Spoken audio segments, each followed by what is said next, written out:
Hello Stingtails viewers.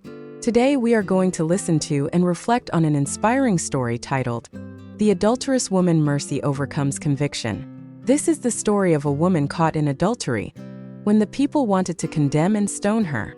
But Jesus taught us a lesson that goes beyond the strict law. Mercy and forgiveness have the power to heal and transform people more than any punishment. Come join me in today's story to discover the profound message of love, compassion, and forgiveness that God has for all of us. Part 1. Social context in Jewish law. In the Jewish society of Jesus' time, the Mosaic Law was considered the compass of religious and social life. Any violation of the law was considered an offense against God and could result in severe punishment. Among them, adultery was considered one of the most serious crimes because it broke the marriage covenant, offending the sanctity of the family, the foundation of the Israelite community. The book of Leviticus clearly states, "If a man commits adultery with another man's wife, both of them shall be put to death." Leviticus 20 verse 10. The punishment was usually stoning, a form of public execution, both as a punishment and a deterrent. In that social atmosphere, the Pharisees and scribes often used the law to show their righteousness. They not only kept the law meticulously, but also used the law as a tool to condemn and exclude those who were not like them. In their eyes, righteousness meant keeping the law to the letter. And it was in this context that an incident occurred. A woman was caught in the act of adultery. She was brought before the crowd in the middle of the temple to be judged. But behind this was a sinister plot. They wanted to trap Jesus. Part 2. The scene at the temple. That day, Jesus was teaching in the temple of Jerusalem.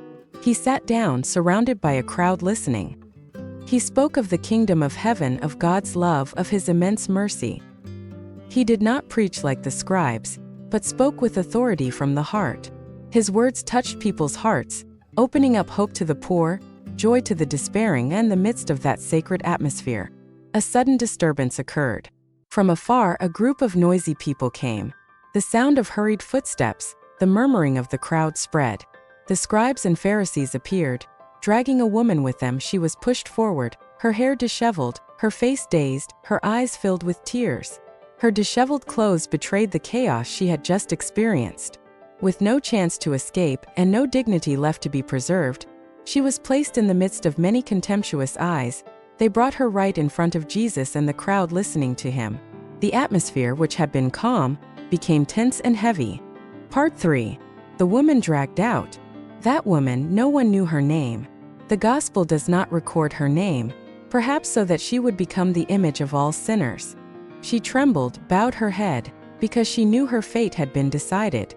According to the law, she deserved to be stoned to death. The crowd was used to this scene. A condemned sinner, a woman rejected. She was filled with fear. Fear of death, fear of the cold stones, fear of contemptuous eyes. But more than fear was despair. She knew she had done wrong, had betrayed, had failed to keep her promise of marriage. But she also knew that she was just a weak, lost human being. She was turned into a plaything for others. The crowd awaited a bloody drama in which she was the main character. Part 4. The evil intentions of the scribes and Pharisees. The scribes and Pharisees did not just want to condemn the woman. Their real target was Jesus. They brought her before him and shouted, "Teacher, this woman was caught in the act of adultery. In the law, Moses commanded us to stone such women. What do you say?" It was a trap that if Jesus said, "Forgive her," they would accuse him of being against the law of Moses, of breaking tradition. But if he said, "Stone her," he would go against the very message of mercy that he preached. Whichever way he chose, they would have grounds to accuse, to bring him down. They thought they had cornered Jesus. Part 5. Jesus stoops down and writes on the ground. In the face of all this noise, Jesus did not immediately respond. He stooped down and wrote on the ground with his finger. This gesture surprised everyone. Why did he not respond? What was he writing? Was he recording the sins of his accusers? Was he reciting the law of Moses written with God's finger on stone tablets? The gospel does not tell us what he wrote, because that is not as important as his attitude. His attitude was calm, composed, refusing to enter the vortex of hatred and violence. When they continued to question him, he looked up and said a sentence that shook history. "He who is without sin among you, let him cast the first stone." Part 6. The word that silences the crowd. The words were like a sword piercing the hearts of the crowd. The crowd fell silent. The air was dead silent. One by one, they felt their eyes pierced by the truth. They had come to condemn others, but now they were forced to face their own sins. Who would dare to claim innocence? Who would dare to stand there as an absolute judge? A heavy silence fell. Then slowly, one by one, they began to retreat. The older ones went first, then the younger ones. All went away, leaving the woman alone before Jesus, and no stone was thrown. Only silence and mercy remained. Part 7.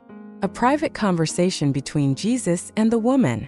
When everyone had left, Jesus looked up and saw the woman. He asked, "Woman, where are they? Has no one condemned you?" The woman looked up, her eyes trembling but shining with hope. "No one, Lord." And Jesus said, "Neither do I condemn you. Go, and from now on do not sin again." It was not only a word of forgiveness, but also a word that opened a new beginning. He did not deny sin, but he gave the opportunity for renewal. That woman from despair was saved, given back her dignity. Part 8. The meaning of mercy. The miracle here is not water turned into wine, or a sick person healed, but a human heart freed. Jesus' mercy goes beyond the rigor of the law.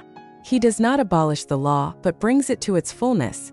The law is no longer an instrument of condemnation, but a path to salvation. Jesus exposes the hypocrisy of those who only know how to condemn others but forget to look at themselves. At the same time, he affirms that God does not want the death of sinners, but wants them to convert and live. Part 9. Message for today's life. The story of the adulterous woman is still relevant today. How many times do we, like the crowd, easily condemn others, throwing stones of words, of looks, of contempt? How many times do we forget that we ourselves are limited and stained? Jesus reminds us to learn to forgive, to learn to look at each other with mercy. No one is innocent, but all can be renewed by God's love at the same time. He also invites us not to despair when we fall. No matter how serious the sin, in Jesus we can still find hope, because he always says, "I do not condemn you. Go and sin no more." Part 10. Reflection. Forgiveness, the path to renewal. Mercy is not tolerance, but the opportunity to live differently, better. Forgiveness does not erase the truth of sin, but opens the way to conversion. The woman was forgiven, but the command "sin no more" reminds her and reminds each of us that forgiveness is always linked to responsibility. In a world full of hatred, condemnation, exclusion, this story resonates like a light. Only mercy can save the world, only forgiveness can set people free. Part ending. Mercy is greater than condemnation. The adulterous woman came before the public with shame and imminent death. But she left with a healed heart, with a life opened.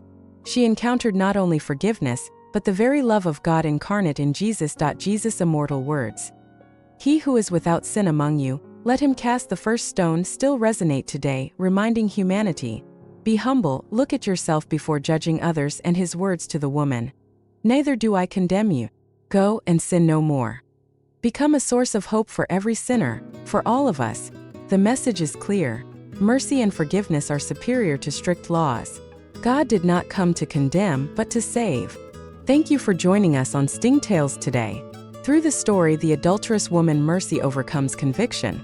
We are reminded of the power of mercy, forgiveness, and love that transforms lives more deeply than judgment or condemnation ever possible.